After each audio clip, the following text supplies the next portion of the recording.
بسم اللہ الرحمن الرحیم الحمد للہ رب العالمین والصلاة والسلام علی سید الرسل وخاتم الانبیاء والمرسلین وعلی آلہ واصحابہ اجمعین اما بعد۔ ہماری بات چل رہی تھی تنظیم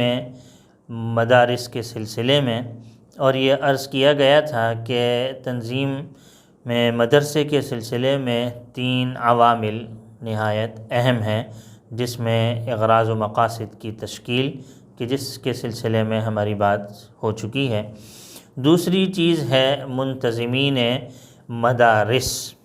منتظمین مدارس ان 3 عوامل میں بہت اہم کردار ادا کرتے ہیں، بنیادی کردار ادا کرتے ہیں۔ بنیادی کردار اس معنی میں کہ جس طریقے سے منتظمین ہوا کرتے ہیں ان کی ذمہ داری بنیادی حیثیت کی حامل ہوا کرتی ہے۔ بنیادی مقاصد جو نظریات کی تشکیل کو ہم نے جب مرتب کیا اور اپنے اغراض و مقاصد کو جب ہم نے ایک منزل تک پہنچایا، کوئی واضح نظریہ یا نصب العین ہمارے سامنے آ گیا، تو ان کو عملی جامہ پہنانے کے ذمہ دار یہی منتظمین ہوا کرتے ہیں۔ ان کا کام کیا ہوتا ہے؟ ان کا کام یہ ہے کہ یہ بہتر سے بہتر اور مؤثر سے مؤثر اقدامات کریں، اور ان کی کوشش یہ ہونی چاہیے کہ مدرسے کے جو بھی یا دینی ادارہ ہے، اس کے بنیادی جو مقاصد ہیں تعلیم اور تربیت کے حوالے سے، یا جو اس کی بنیادی اغراض و مقاصد ہیں، یا جو کوئی واضح نظریہ یا نصب العین ہے، اس کی طرف اس طریقے سے دوڑتے ہوئے چلے جائیں کہ اس میں کسی قسم کا کوئی خلل پیدا نہیں ہونا چاہیے۔ اور ظاہری اعتبار سے ان اداروں کو اپنے مقاصد کی تکمیل کے لیے جو بھی اسباب چاہیے، ان اسباب کو بروئے کار لائیں، ان کے لیے مؤثر تدابیر کریں کہ وہ اپنے منزل مقصود کی طرف چلتے رہیں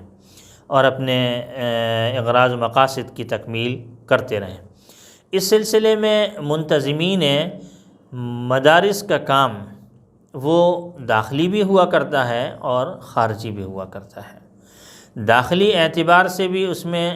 ان کی ذمہ داریاں ہوتی ہیں، اور خارجی اعتبار سے بھی۔ داخلی اعتبار سے تو ظاہر سی بات ہے کہ یہ ناظم ہیں، یہ ناظمین ہیں۔ ناظمین کا معنی یہی ہوا کرتا ہے کہ وہ ہر ایک شعبے کو اپنی اختیارات اور اپنی ذمہ داریوں کے دائرے میں رہتے ہوئے اپنے ان تمام شعبوں کو دیکھیں۔ ایک تو یہ۔ دوسرے نمبر پر ایک خارجی ذمہ داریاں ہوتی ہیں۔ خارجی ذمہ داری کا مطلب یہ ہے کہ طالب علموں کے حوالے سے بھی، مدرسے کے ہر شعبے کے حوالے سے اور اساتذہ کے حوالے سے جتنی بھی ان کی ضروریات ظاہری طور سے جو ان کو چاہیے، ان سب کو وجود میں لے کے آنا اور ان سب کا بندوبست کرنا، یہ ناظمین کی عام طور سے ذمہ داری ہوا کرتی ہے۔ اس سلسلے میں سب سے پہلی بات جو عرض کرنی ہے وہ یہ ہے کہ اللہ جل شانہ کا یہ جو راستہ ہے، یہ اللہ جل شانہ کا راستہ ہے، یعنی فی سبیل اللہ جسے ہم کہتے ہیں۔ اللہ جل شانہ کے راستے میں کسی قسم کا بخل نہیں کرنا چاہیے۔ ہاں، مرتب اور منظم تو ضرور ہونا چاہیے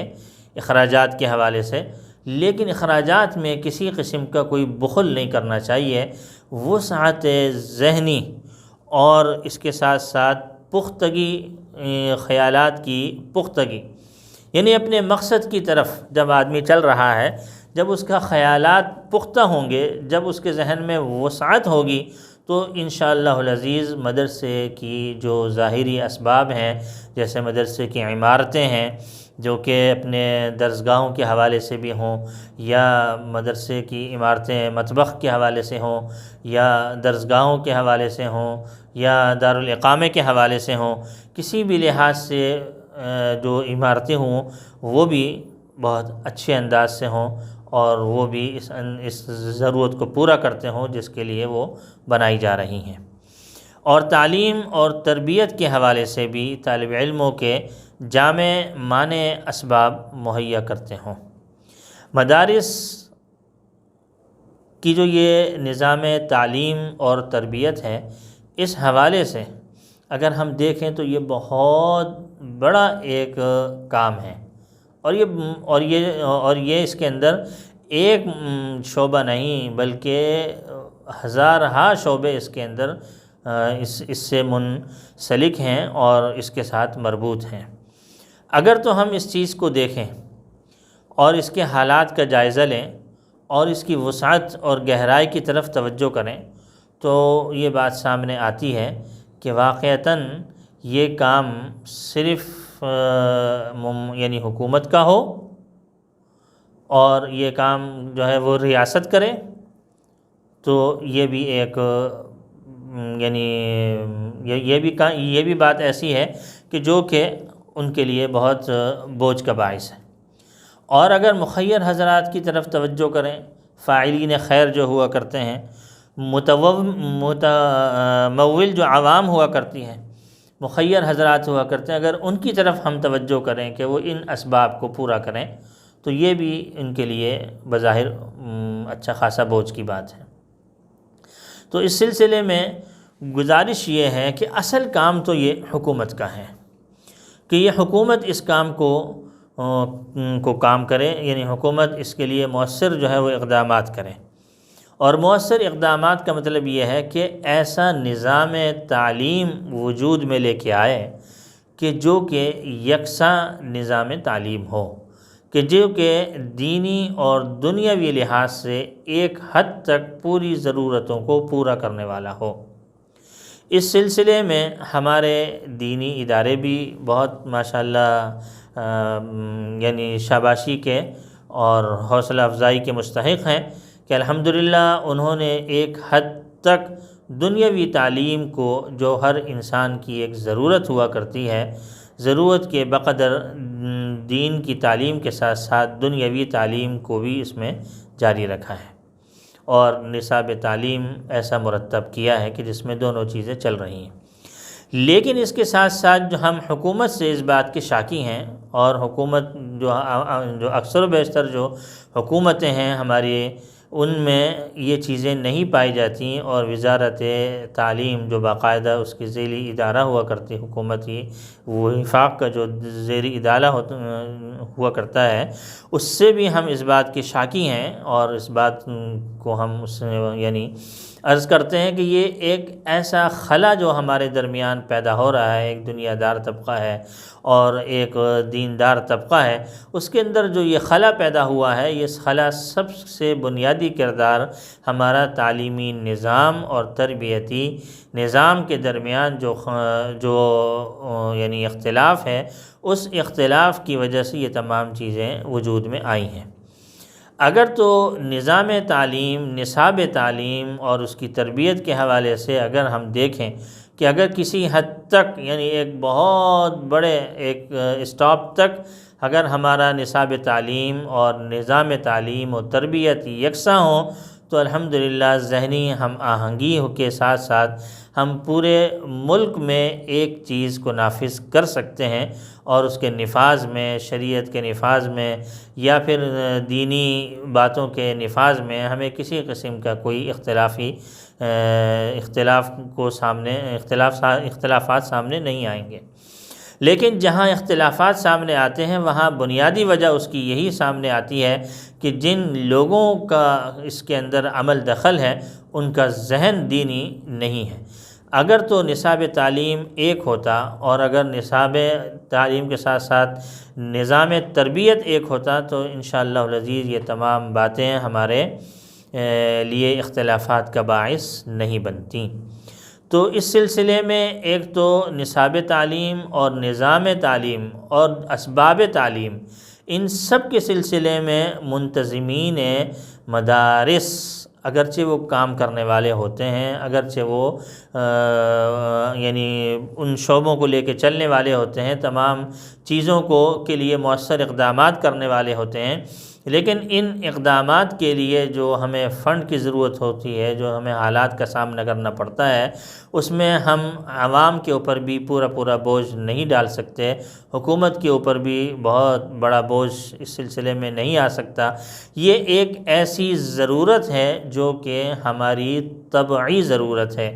اور طبعی ضرورت سے زیادہ ہماری اس کی اہمیت ہے۔ جس طریقے سے حکومت کا کام جو ہے وہ طبعی طور سے انسان کی جو طبعی ضروریات ہیں ان کو پورا کرنا، اور انسانی لحاظ سے جو ضروریات ہیں ان کو پورا کرنا، اور اسی طریقے سے جو انسانی ضروریات ہیں اس لحاظ سے کہ جو انسان کی زندگی کے گزارنے کے لیے ہونی چاہیے، جیسا کہ حکومتی ادارے ہیں جس میں گیس ہے، بجلی کا ادارہ ہے، پانی کا ادارہ ہے، اور نکاسی آب کا ادارہ ہے، اور مختلف ایسے تمام جو ادارے ہیں، اور جو اس کے اندر ادارے ایسے ہوا کرتے ہیں جو انسانی ضروریات کے حوالے سے ہوتے ہیں، ان سب کو لے کے چلنا اور یہ عوام کو صحیح طور سے خدمات پیش کرنا، یہ حکومت کی ذمہ داری ہوتی ہے۔ اسی طریقے سے وزارت تعلیم کے تحت بھی یہ ہماری تعلیمی ذمہ داری ہے، اور یہ حکومتی ذمہ داری ہے کہ کسی نہ کسی انداز سے ایک حد تک، یعنی ایک حد تک کا مطلب یہ ہے کہ کافی نصاب تعلیم ہمارا ایسا ہونا چاہیے حکومت کے ماتحت جو ہمارے اور